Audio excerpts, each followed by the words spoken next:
Alrighty, let's do another News of the Week episode on this Wednesday, and happy Canada Day to all our friendly neighbors in the north and for anyone watching this from Canada. And we know for the past couple of weeks we have heard a lot of news about MLS team has report that one of their player was tested positive for the coronavirus, and there hasn't really been a lot of concern about that because usually when teams reported that situation, only like one or two players that have actually tested for this virus, and we know that there's going to be more news of players going to get tested positive of this COVID-19 virus, considering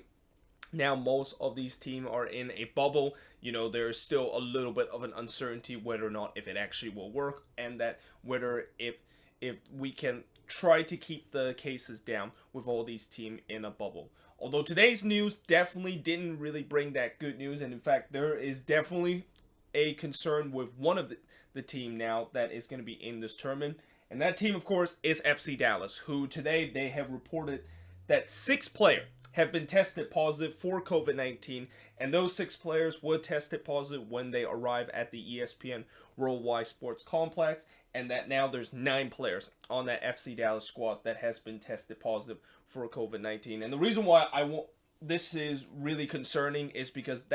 this is probably the most cases that a team has reported of their players getting COVID-19 and getting tested positive for this virus out of any other teams that have report news of their player getting tested positive for this. And I won't be surprised if FC Dallas is going to go in a situation where the Orlando Pride actually win. And that, if you guys remember what happened to the Orlando Pride, they withdraw from the NWSL Challenge Cup because they also had 6 players that was tested positive for COVID-19, and they were very worried that there might have been an outbreak that was going on between their players and the staff of the team, and they withdrew in this tournament. And if this is going to be the case of FC Dallas, it will be interesting to see how MLS is going to realign them. I mean, I know teams in Group B, which include my San Jose Earthquakes team, is going to be happy to see the fact that one of the team in their group is not going to be participating. But here's the thing. Just because Dallas might potentially withdraw from that group and that leaves 3 teams in Group B, I'm assuming MLS is going to add another team into Group B, and that most likely the team that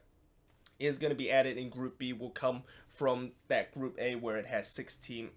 in each group, and that I'm assuming maybe Nashville might be the team that could be moving into Group B if Dallas decides to withdraw this tournament, mainly because before we went through this tournament and before the pandemic happened, they were still a Western Conference team, even though a lot of people were saying they were clearly not a Western Conference team based on the geography and where the team is actually based. But I won't be surprised if they will move into Group B, and that could really change the in terms of how I would look at Group B, and how, it would be interesting to see whether or not if Nashville might be another threat to some of those teams in Group B. Well, 2 of the team in Group B, because, if you're a Sounders fan, I don't think you really care if Dallas or Nashville is going to be in your group, because probably both of those teams they have a good chance of beating. But if you're a fan of the Quakes and the Whitecaps, that could definitely throw an interesting situation where, now it could be a little bit easier now that you're facing a Nashville team that I wouldn't say they're a very bad team, but they're definitely not as good as what FC Dallas is going to provide the challenge of them fighting for that second spot in Group B.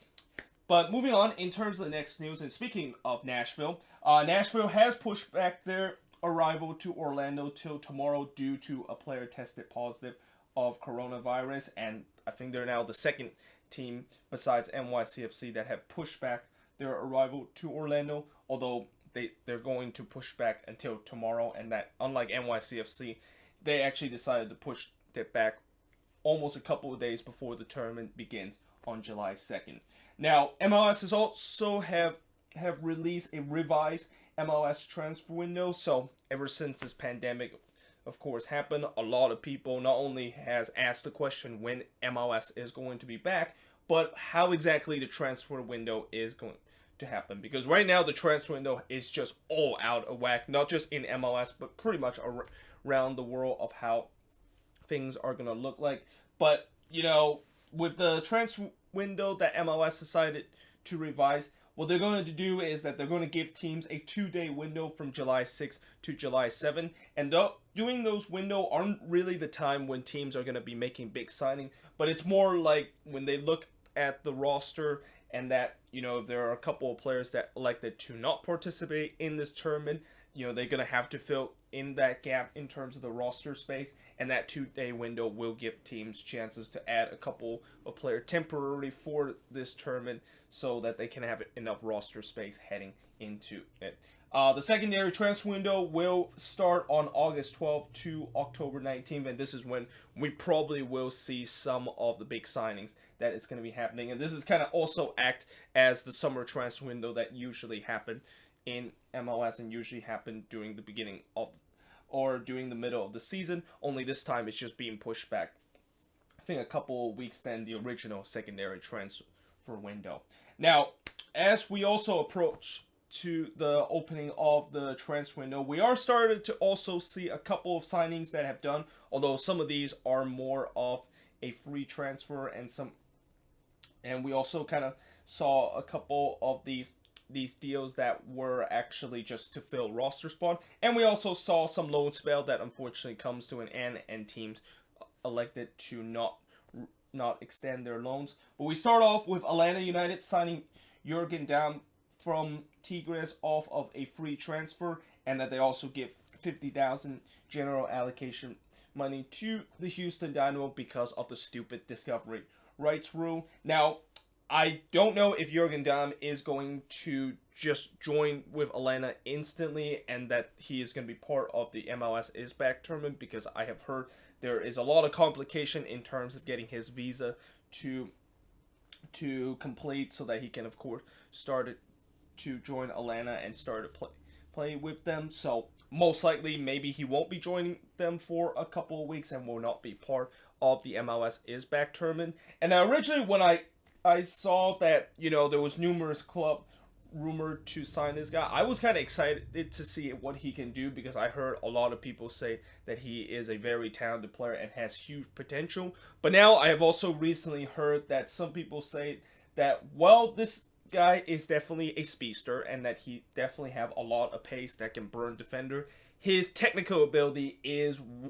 really the reason why he isn't considered a top prospect player out of Mexico and in Liga MX, and that a lot of people said that whenever he decided to use his technical ability, especially when he's tried to cross the ball in the box, most times those crosses came nowhere near on target. So that's certainly interesting to see how Atlanta could potentially fix that, and maybe they can, of course, develop his technical ability once he's there, because he definitely has the potential to be a very decent player, and we shall see once they, of course, have signed him, whether or not if he is going to get minutes or maybe starting minutes for this Atlanta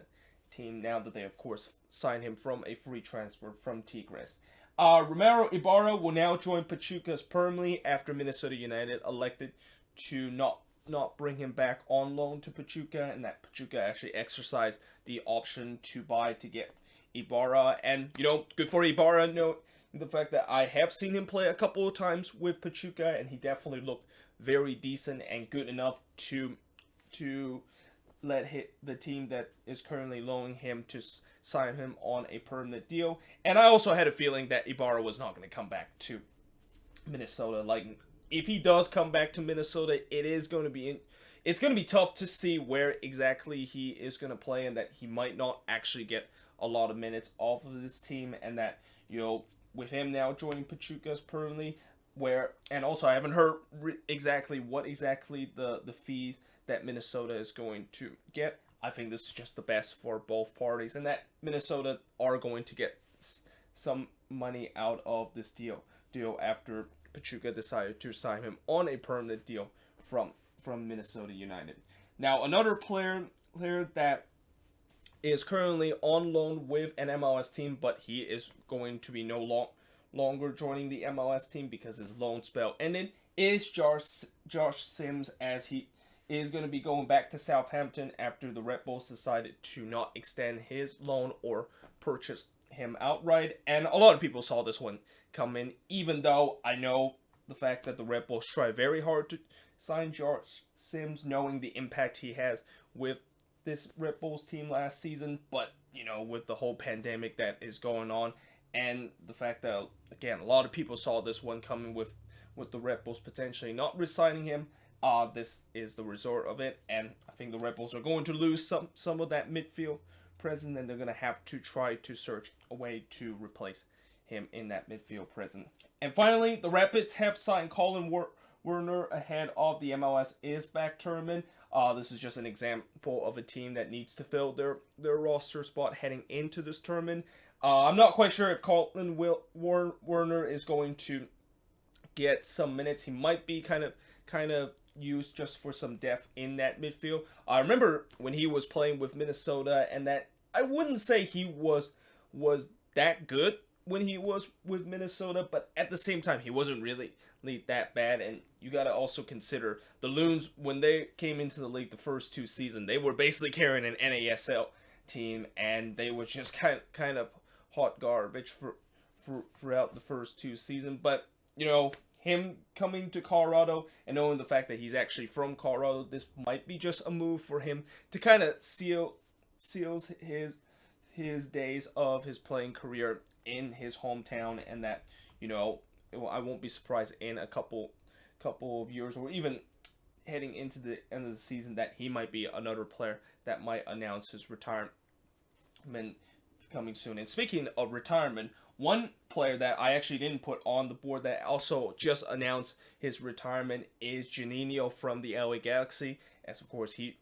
announced his retirement. Although I know some people might have not known